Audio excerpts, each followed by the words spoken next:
Try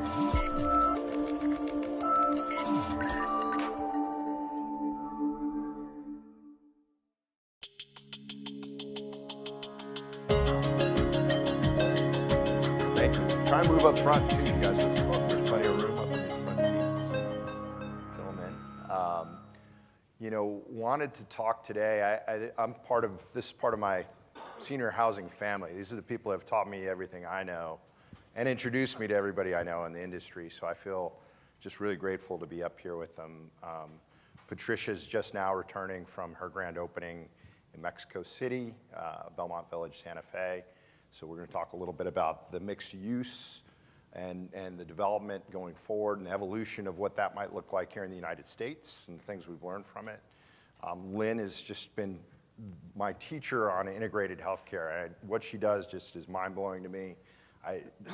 Dr. Bill talked about modular design last night. She's doing it today with modular services, and it's incredible. And Bob is just about introduced me to everybody I know and really give me lines of thinking around where the direction of this business is going to go. Nick's new study around middle income and low income housing for seniors and what that might look like, what the market opportunity is. So we'll dive into a little bit about that.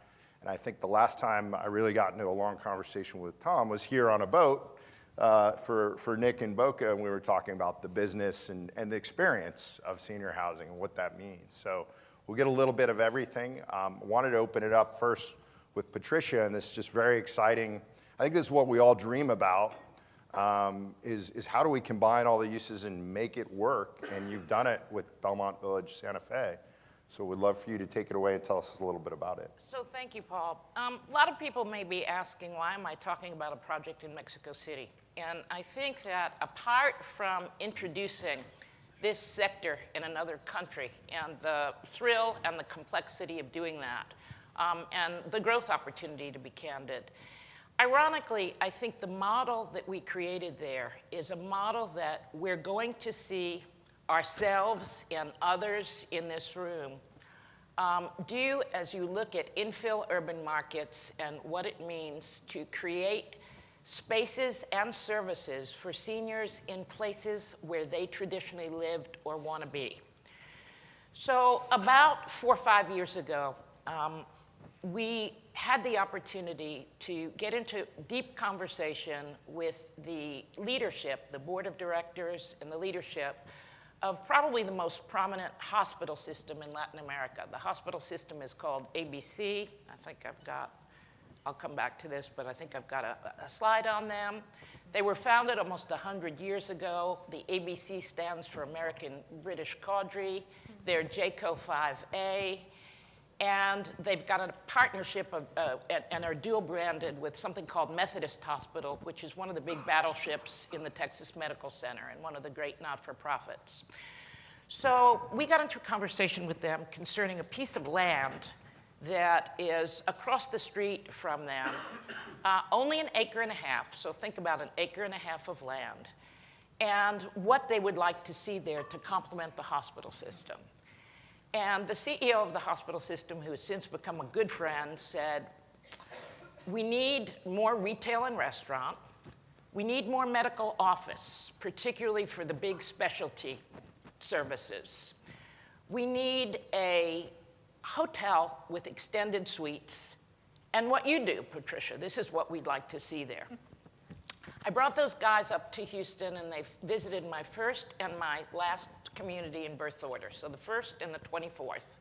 And they spent a day interacting with the medical community in Houston and with us, just to try to get their heads around what we do. And we decided that everything that we can't do in the United States, we could do there. Wonderful. And there began a dialogue of really strategic planning on 2 levels. One for product and services, and one for what would this building be. So what we decided to make on 1.5 acres is a tower. If you look at Tower A, it's a medical office building. It now sits about 85% occupied with specialty practices, the largest charitable foundation for ophthalmology. And they do their for-profit stuff here, and then they give away cataract surgery all over Mexico for $7. So great, well-known entities are in that building. Tower B, if you look at the ground floor, is retail and restaurant. About half of it is built out. It's all leased. From the 2nd to the 11th floor is Belmont Village, and you'll ask what kind of Belmont Village, and it's a very integrated model. We have 80-year-olds already living there who are going on cruises this summer with their families, and we have secure dementia with a fair amount of acuity. There are no regs yet, and I'll come back and talk about that because it's kind of like a petri dish for what's possible. And then above us, opening next week on June 8th, is Hyatt's first entry back into Mexico City since 1991. So they chose to come back in to brand our building with a really cool hotel. If you look at what's between us and the hospital, there's a sky bridge, and we got the rights to build a sky bridge from our 4th floor over to the hospital. Not an easy thing to do in Mexico City or any major city. And the sky bridge goes literally right to their ER. What's on the other side of the sky bridge, the hospital, has every major specialty. It's got Kinzer, who does their rehab. And we said, what if we look at all of this as a package? So you see the retail, the seniors housing, the medical office. What if we look at this as a package and say, what all can we do? And the answer is that it cloaked in incredible hospitality. The building is gorgeous. Probably the nicest thing we've ever done. I can't take anybody from America there because they'll be mad. But it cloaked in that, this is a medical model. My director of resident care, we'd normally have an RN in the United States. He's a psychiatrist who's a very sophisticated MD. He's also got an MBA. He's a fabulous guy. He's backed by 2 other wonderful docs that we have in the building round the clock. For rehab, Kinzer comes into our building and does our seniors there. Real challenge with respect to what we're going to do about your business, hospice. We're going to do it virtually because there is no such thing there. And our seniors have special privileges at the hospital, so in the event of the emergency, they're not filling out 49 pieces of paper, and if they're not insured, they get a substantial discount. And the medical school sitting next door to the hospital is now beginning to train its geriatric residents, geriatricians to be, by doing rounds in our building. So this is a little bit of what it looks like. It's neat. It's very, but the idea here is, one other thing that I think is really interesting is employees. So the typical employee who's coming to work, first of all, you can't steal from anybody else, and because there aren't any. Doesn't exist.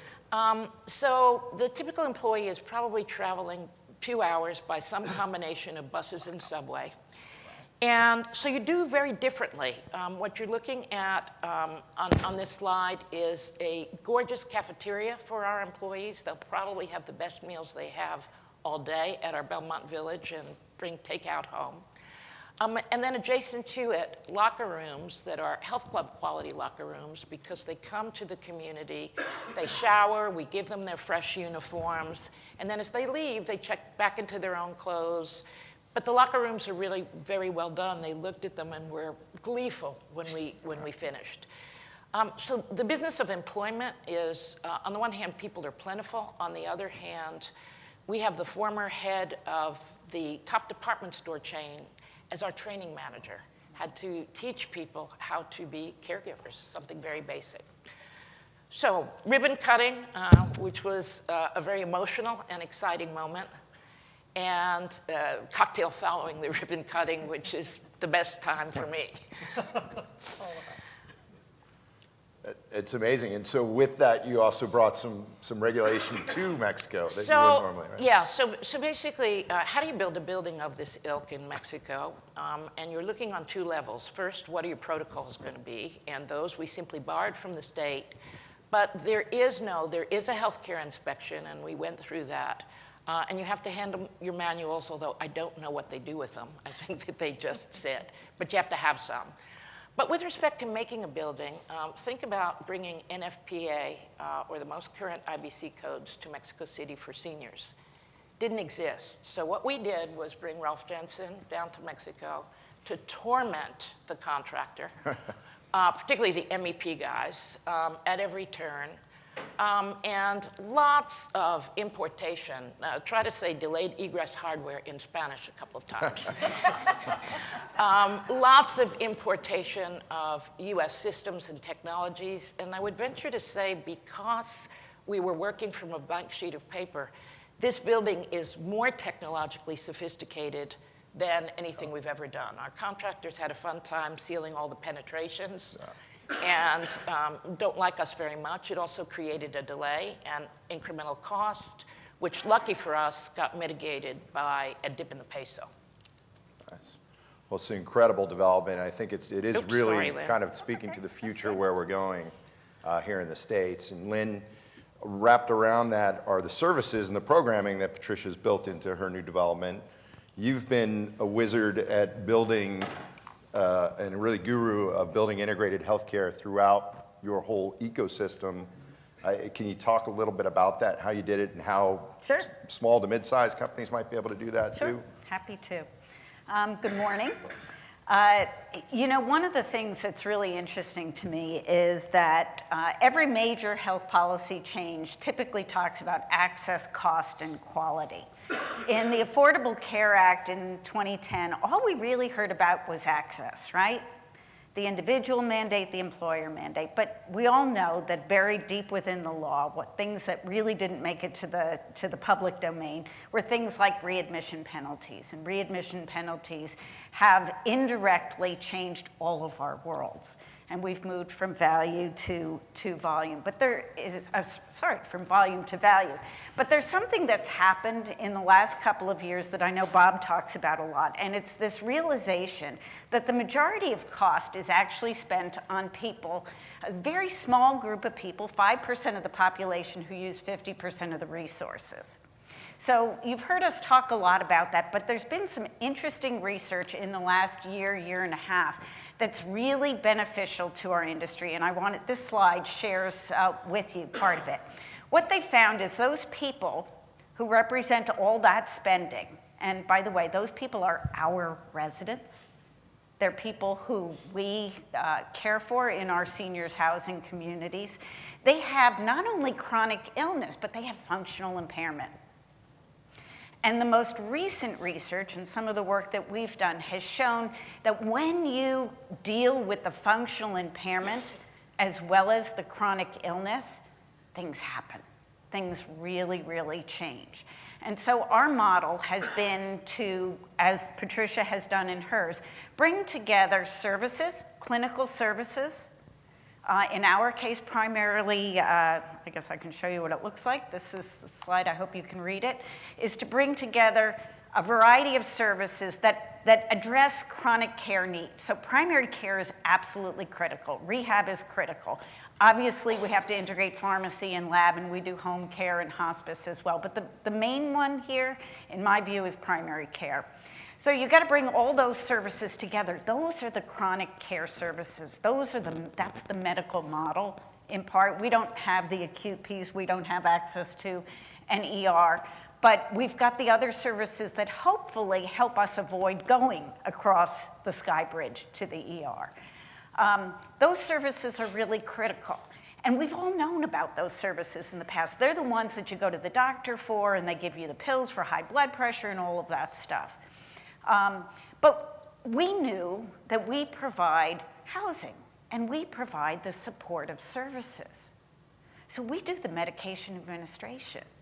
We're there when someone falls. In fact, we try to prevent falls. We make sure people eat regular food, nutritional food, keep them healthy. We do all of those things that in the community, for people living alone, it's harder to do. And what we've learned is that when you bring together housing with supportive services, with chronic care management, with basic clinical services, you can do amazing things. Now, one of the things that this model shows you is that it's not just having a primary care clinic on site or a rehab on site, that you've got to actually integrate it. And on site is the first step.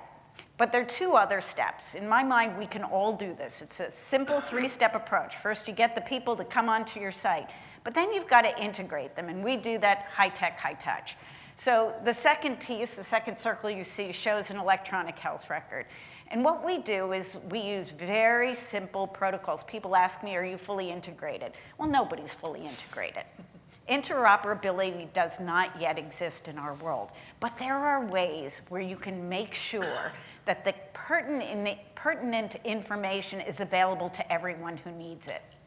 And so we've done that utilizing our electronic health record. And simply, we have certain protocols that demand that everyone who is one of our preferred providers actually enters data into our electronic health record system.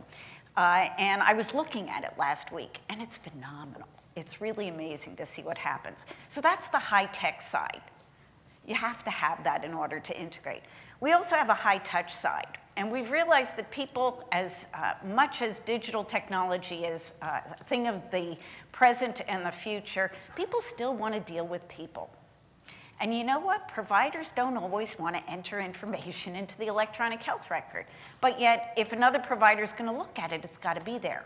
And there's got to be someone to make sure it happens. And yes, you can have alerts.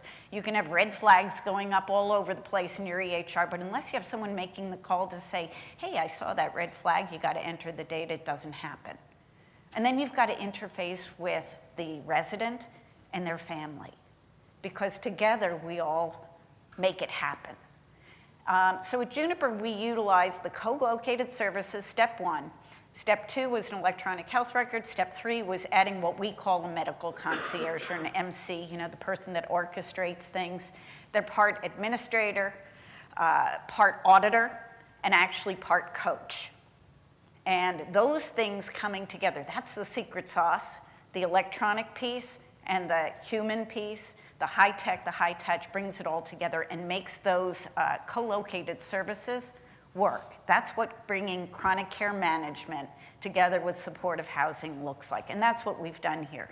Now, the really cool thing, some of you may have heard me speak at NIC this year. I talked about some of our results, and what I talked about there was utilization. But you all know that utilization drives cost. So we've had some phenomenal results in terms of utilization. We worked with Ann Tomlinson and some of her researchers, and they took a look at our population, and they learned that our population was very similar to this high-cost, high-need population, this 5% who uses 50% of the resources. And when you compared utilization of those two groups, our folks had 80% lower hospital readmissions and 50% lower inpatient hospitalizations. Phenomenal. I mean, those results are really cool.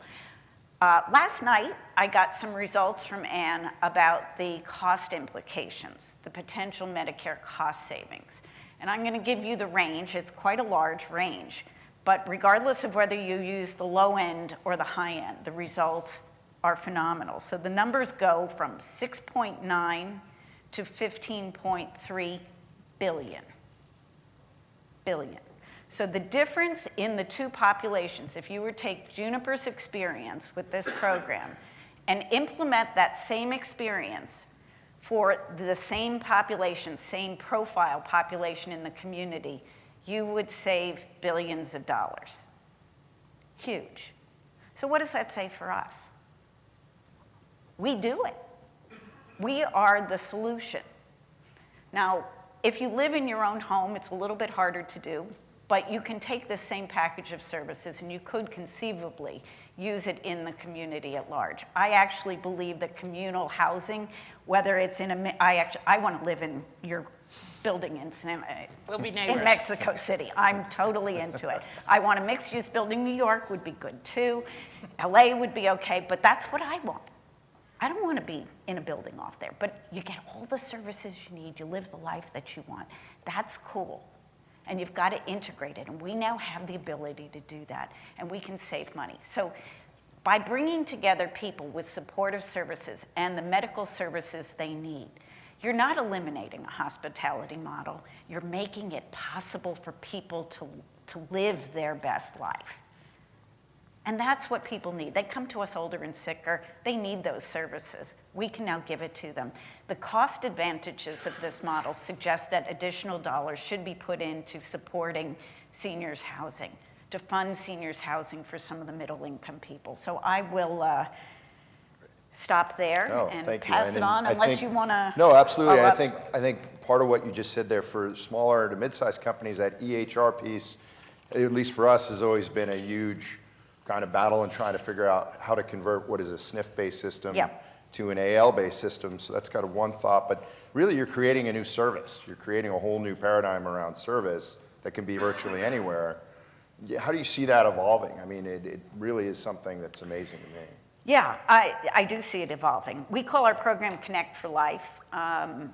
Internally, we have a business plan that says we will take Connect for Life out into the community. So it is a package of coordinated care services that can serve people in other communities, not just Juniper's communities, or in the greater community at large, if you will. The coordination is really the secret sauce. It's bringing together the pieces. You know, Bill Thomas, you mentioned, talked about modular. He's talking about housing, and I think there's a lot of merit in doing it in housing, in the actual design. But we're doing it with service delivery. And, you know, yes, different places need different parts of that package. The integration, what he called the interface, in my mind, are those communication protocols that happen both electronically or digitally, as well as between human beings. And they don't have to be complicated. Right. They just have to be used. Right. And that's the secret sauce. And my message to all of you is that you can do it. You know, what Juniper did that many of us haven't done over the last several years is we went electronic 5 years ago in our ALs. We went to a complete electronic operating system. That was many people have done that. We were, I think, a little bit ahead of our time. It's given us the ability to do this in a different way. But other than that, everyone can do this. We all have co-located services. Who here doesn't have rehab on site? Right. Everybody has it. Primary care, we can all add that. It's hospice. The integration that's important. Yeah, hospice and all the overlays and everything else. Well, it dovetails fantastically, Bob, I think, with what I'm most challenged with this study. I think everybody's anxiously awaiting the results. I know you just got started on it, on this idea of opening the middle income market, which is amazing. It's huge. But I think somebody like Dale here in the audience has figured out the real estate piece of this, and he's going to run circles around all of us with some really nice product that's high-rise. The big apartment guys like Alliance are doing this already. What I really get caught up with is the service component. I think Lynne answered some of it with that modular offering. But tell us a little bit about the study and where you see this all going, and maybe even regulatory-wise, how that will change the world we live in. Thanks, Paul. It's great to be here. It's fun to be up on this panel. As the only person on this panel that's never funded a single project and never run a community for a single day, that means you got to take with a grain of salt anything I have to say. That said, I have some opinions, surprise. No, I mean, first of all, in the issue of middle market, we're doing what we think is the first ever, what we hope will be sort of a definitive foundation-laying demand study in the middle market. Who are they? What can they afford? What's their health and functional status? And how will that change in 5-year increments over the next 20 years? Really important definitionally, though, in a couple senses. One, we talk about it as the middle market, not middle income, because so many studies have focused on income.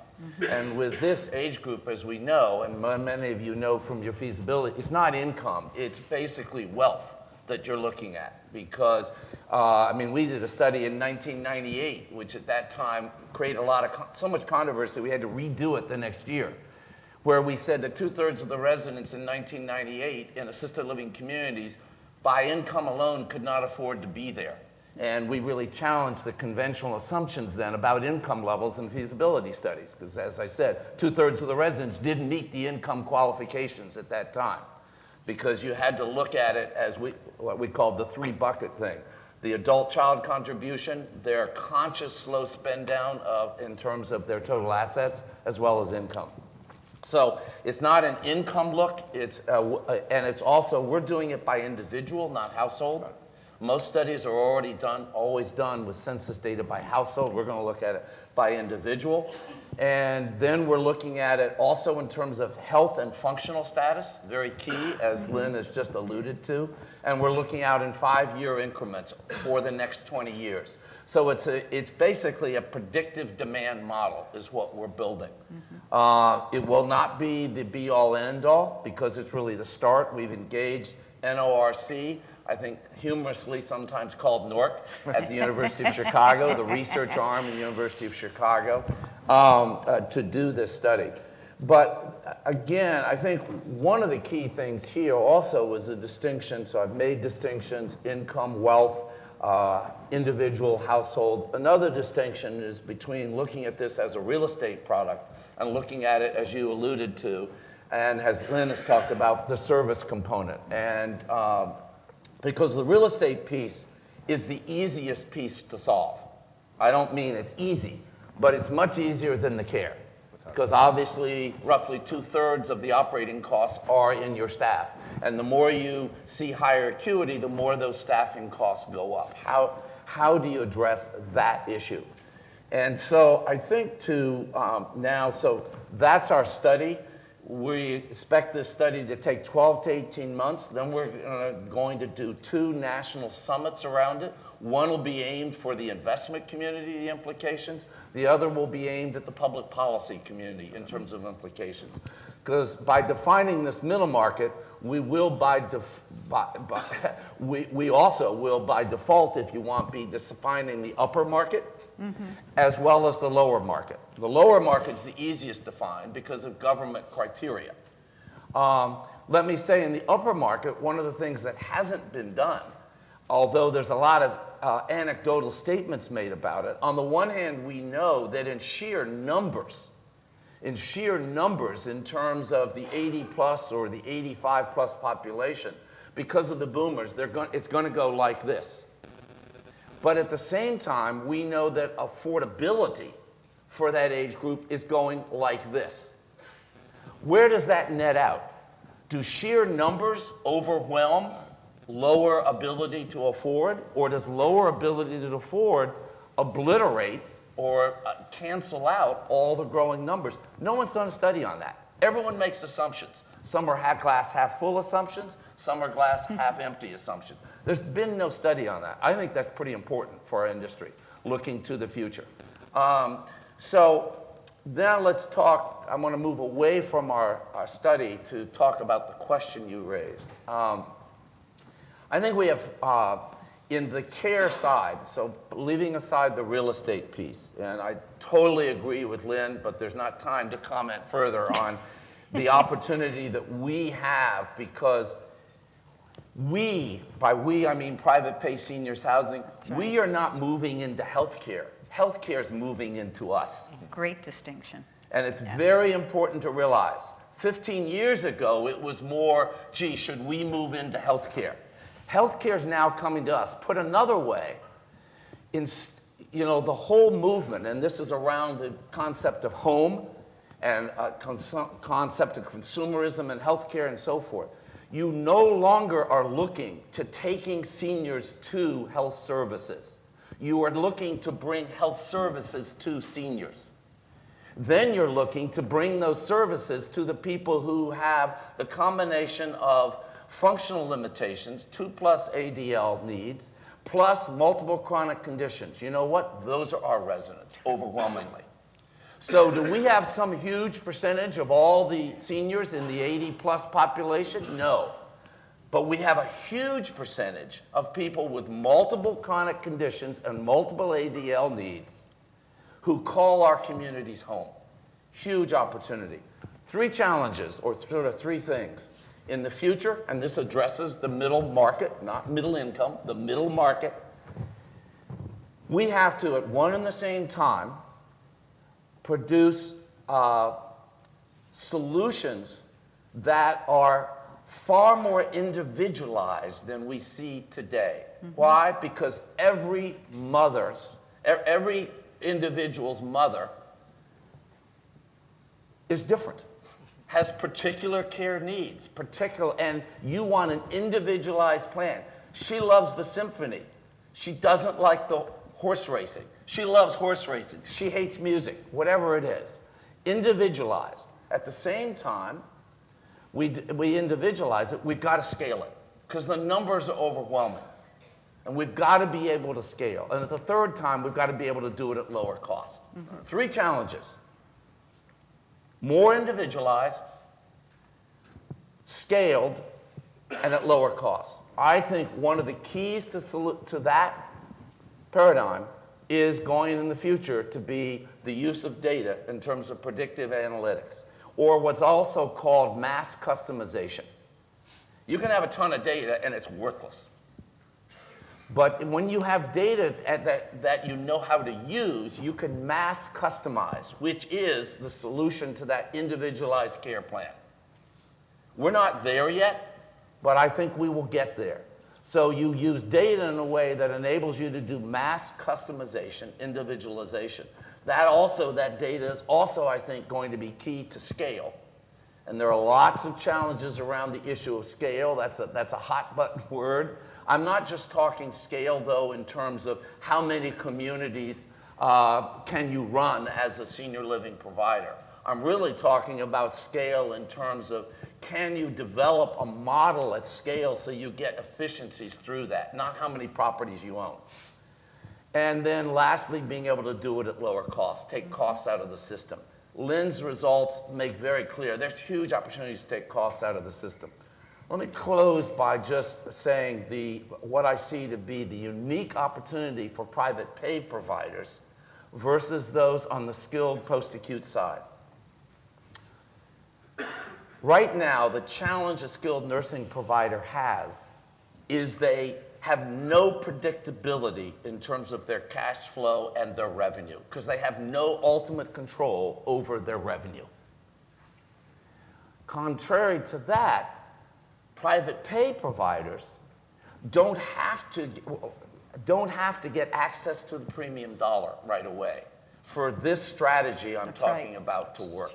When Lynne set out to do what she was going to do, her criteria for success or failure was not, did she suddenly capture some of that value she was saving the healthcare system? Right now, she's not yet capturing any of it. But what did she get? She got market differentiation and longer length of stay. What does that mean? Occupancy and revenue. Two pretty important things. Value. It's creating value because she controls her revenue stream. She controls, in that sense, pricing. And when she market differentiates and has higher lengths of stay, that's creating value for her. Right now, the skilled nursing operator doesn't have that luxury. They are completely shut out at the present time from being able to have access to the premium dollar and therefore being able to actually capture some of that value in terms of revenue. And for them, the only solution, therefore, is volume, but they're not getting the volume. So what I'm saying is there's unique opportunity now, I believe, for the private pay provider because you can see instant rewards that translate into language that's important to you. Market differentiation, longer length of stay, ultimately occupancy and revenue, NOI. Skilled nursing provider doesn't, they're going to make an investment that they're not going to see a return on for potentially 3 to 5 years. And that's why they're trying to now move aggressively into things like I-SNPs and Medicare Advantage plans and so forth, because they're desperate to get access and control of the premium dollar. And the only way to do that is to take risk. As the private pay seniors housing provider, you don't have to be going at risk. You may want to down the road, but for right now, you can do it for very simple market differentiation reasons. Huge opportunity right now when you recognize, A, healthcare is moving to housing. And I'll close with this quote from the executive of a major payer insurance plan who said, "I would give anything to have eyes on my plan members 24/7. Who has eyes on their residents 24/7? We do. We do. And that plan executive of one of the major plans is saying, I now know that makes all the difference. Because then I can shape and modify and control behavior. And I can really drive outcomes. But when they're home and I have no idea what they're doing, I'm flying blind and I'm taking risk. We have enormous value to offer. And so I'll just close with that. No, that's exactly it, Bob. And it blends in well with a lot, Tom, you and I talked about experience and branding. You know, last night talking to Bob, one of the key ideas in the future could be that between community A and community Z, there really is a higher quality value proposition being built by the services that are built in there. Yep. And they'll see the insurance dollars, they'll see the even probably government dollars at the end of the day. Yep.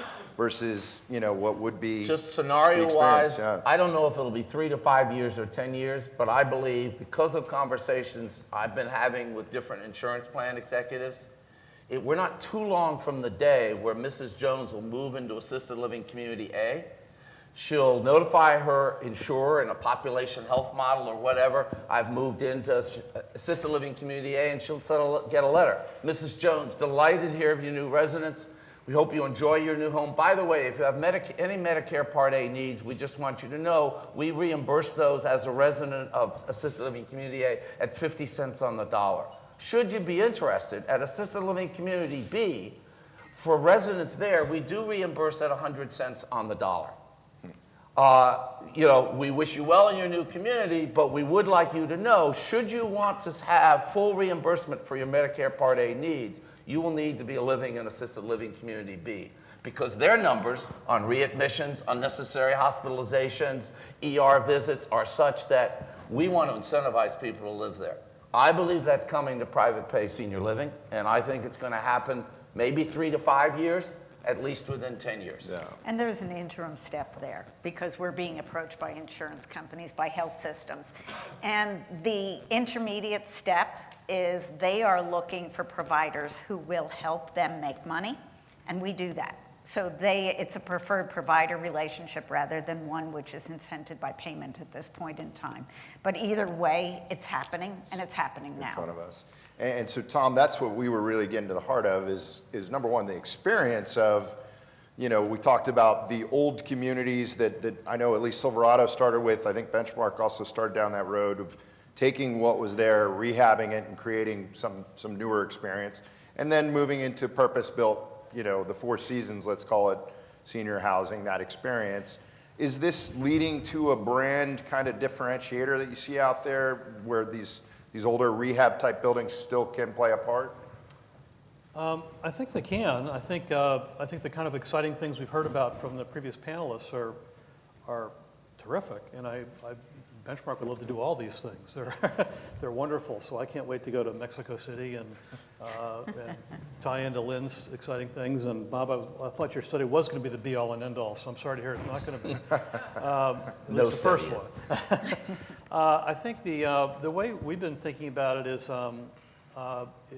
what is going to be the disruptor or the potential disruptors of senior living.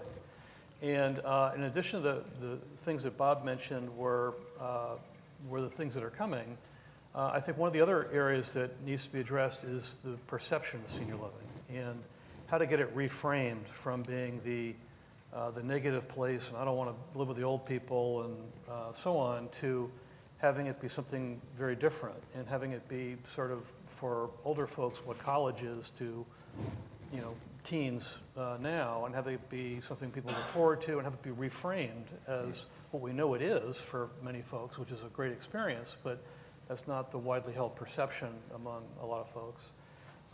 And so we've been sort of noodling around what are the potential disruptors. You look at other disruptors in other places, and of course we all know a lot about Airbnb and Uber, who of course own no cars or no hotel rooms, and yet they're the biggest transportation provider and the biggest hotel provider.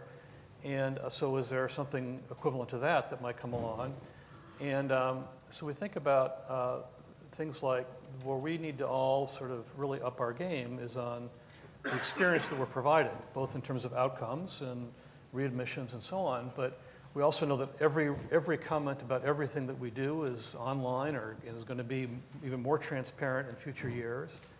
And being a little bit better than the community down the street is nice, but really being dramatically better is going to be sort of where the game is. And so I think there are companies out there that have really been able to, in other industries, that have really been able to be significantly better at the experience they provide than others. And the question is, which one of us is going to be able to do that? And when we talk in Benchmark about all the letters that we've gotten over the years from our family members, and we've really nailed it with a family. I comment that they never write and thank us for even the beautiful buildings that we build, or the great financings we've put in place, or the great activities we provide, or they sometimes do acknowledge the great care that we provide. But 9 times out of 10, it's about the connections they've made with staff and the way that we made them feel, the way that we provided an experience that went far above and beyond what even the family themselves could have provided, or far above and beyond what they ever expected was possible in a senior living community, through the connections and the relationships they formed. So how do we bottle that is what we're working day in and day out to do, in a way that it can be more consistent and more differentiated than what anybody else can do down the street. And that's that experience, and to the extent we can have that be something that's more and more special, and that to me feels like that's the game. And if we can reframe that from being what sort of the old perception was of senior living, and perhaps I occasionally mull over, what if we weren't in the real estate portion of the business, and we're just focused on just that. Right. Which is, I think, what potentially a disruptor in our industry is likely to be, is somebody who's not thinking about the real estate. They're just thinking about that. And Seth Sternberg, I'm not sure if he's in the room, but he's somebody who comes to mind as playing in that space. I think there are folks who are out there thinking about that's the way that we're likely to get disrupted. So I think those are the kinds of things that in my mind make the thinking about the experience, the customer, the family experience, the healthcare provider's experience. We're not, as an industry, at the cutting edge of what other industries are doing in that area, and that, in my mind, is a vulnerability for where we could be vulnerable from a disruptor's perspective. Got it. Yeah, no, and it's amazing, and you now see why I try and spend as much time as I can with each one of these people, trying to bring all these ideas together in the future, mixed-use environment with the modular care model, facing even that middle market. I totally get hung up on that every time. How do we deliver that care to that market? And creating a unique experience. I mean, that sums it all up for the future of senior housing to me. Are there any questions? We have a couple of minutes left. We have an incredible panel here. Yes? I have a question for Lynne. So if we connect the light giving you an 80% hospital readmissions, certainly that saves money, but any family member would welcome that. And I'm curious how you're using that information in your marketing and sales efforts. Right. There are two things. We have a bifurcated market. In the old days, you sold your product the same way. Now we sell to the professional community and to families. What we talk about with families, we do talk about the outcomes. We talk about it in terms of quality of life. We talk about it in terms of, everybody's been talking about the hospitality model, the experience. You can't provide, there is no experience if you're always in pain. if you're always feeling poorly, if you forget to take your meds, if you're malnourished, all of that goes away. So we provide that base where people are able to have quality of life, to be with their families, to do what they want more and more. To the adult children, it's about convenience. It's about coordination. And Bob talks about this. Our friend Ann Tomlinson has a group called Daughterhood. And one of the things she says is that, people, even with money, put their loved one in a senior housing community, but they're still running around to doctors. They're still doing everything. And we do that for you. So we talk about two things. We talk about convenience, and we talk about the ability to enjoy your life. Our medical services are a foundation. They're the stuff that's really under the ground. You build a big cement foundation for a house, and that's what the medical care is. Everything else is on top of that. The experience is built on top of that. So I hope that answers your question, Ted. Any other questions? Yes. Time for one more. I do. So, Patricia, I'm really fascinated by the Mexico project. What are the rents like, and who are the residents? Okay, the question was for Mexico, what are the rents like, and who are the residents? With respect to the rents, this is all in, first of all, just to put it in perspective, 1 billion pesos, $50 million project. So it's not cheap. It would cost a lot more to make it here, but it's not cheap. Starting rents for the smallest studio in assisted living translate to about 3,500, just under $4,000. So it sits at about half of Prime LA. With respect to who the residents are, and yet you tell that to people in Mexico and they go, in pesos, and they go, 65,000 pesos, wow. When you do the analysis of what it costs to live at home, just as we did years ago, we should be charging more.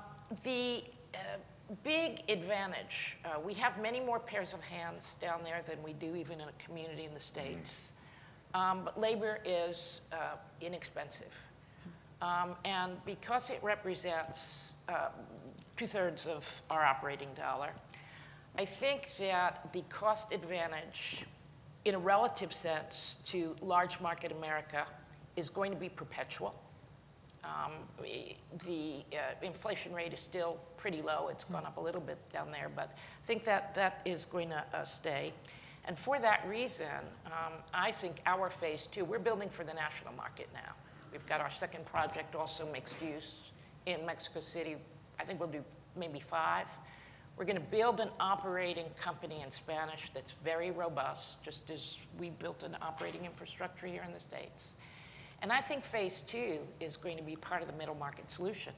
I think that my residents in LA and San Francisco and Houston, Dallas, Austin, San Diego, who've been going to particularly the resorts in Mexico for the last 50 years, who own homes and condos, given the quality of medical services, our ability to create real estate, and the many pairs of hands that we have, I think we can bring the product in at a tremendous cost advantage. I think that the ability, middle market seniors housing, the solution to that cannot be government subsidization, because all you're then doing is expanding the pool of government dollars, whereas the whole reason you're seeing so much experimentation and reform in both Medicaid and Medicare is the increasing number of beneficiaries and the sense that neither at the federal or state level do they have the dollars. So the issue really is, will our industry be seen as being at the table of helping to come up with solutions to how to serve this middle market? And I would argue that the regulatory environment we will face for serving, if you want, the upper level, will be inversely proportional to how much we're seeing as helping the country solve this middle market challenge. I agree. Yeah, Because it totally is a agree. huge social issue and therefore political issue facing the country. And we've got to be seen, as I think we can and should be, as being at the table to be part of the solution. and not just simply say it means more government funding. Right. Absolutely. Well, it's a lot to take in and a lot to move forward on in trying to move the needle for the future of senior housing and services, really. So hopefully you all enjoyed it. Thank you for your time. Thank you guys. Excellent panel. Really great discussion. And I know we could spend another 2 hours up here, but thank you for doing it in this short time.